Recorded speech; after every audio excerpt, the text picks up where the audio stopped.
كلمة يوز أو يوز فيها خير كتير قوي، واسمع الفيديو ده للآخر. طبعا هي use verb. I'm using my laptop. Use noun. الاستفادة الاستخدام، بس موضوع أكبر اتقل بس. What's the use of crying? There is no use. زائد ing مهمة جدا، لا فائدة من الكذا. There is no use talking to him.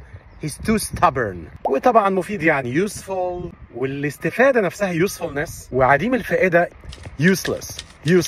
وقلة الفايدة أساسا uselessness. مش ده موضوعنا، اتقل بس. لأن من معاني use يستغل. Do you think they are going out with you because they love you? They are using you. They are using you because you are generous. وبمناسبة الاستغلال فعندنا exploit، بس exploit في جو فيه استغلال للموارد. For example, the country is exploiting the water surfaces for fish farming. ينتهز take advantage of.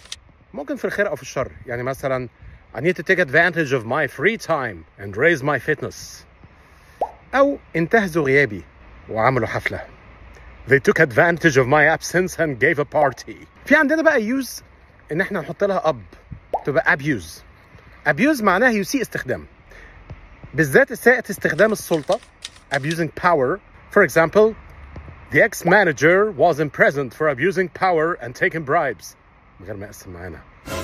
وفي abuse drugs، لأن كلمة drugs في حد ذاتها مقصود بها عقاقير، أدوية، وإن تعاطي المخدرات أفضل ترجمة له أدق حاجة هو abusing drugs، إساءة استخدام العقاقير. وما ننساش بقى آخر حاجة misuse، يسيء استعمال أو إساءة الاستخدام misuse. الضمان لا يشمل إساءة استخدام الهاتف. The warranty doesn't include any misuse of your phone. خلصنا خلاص.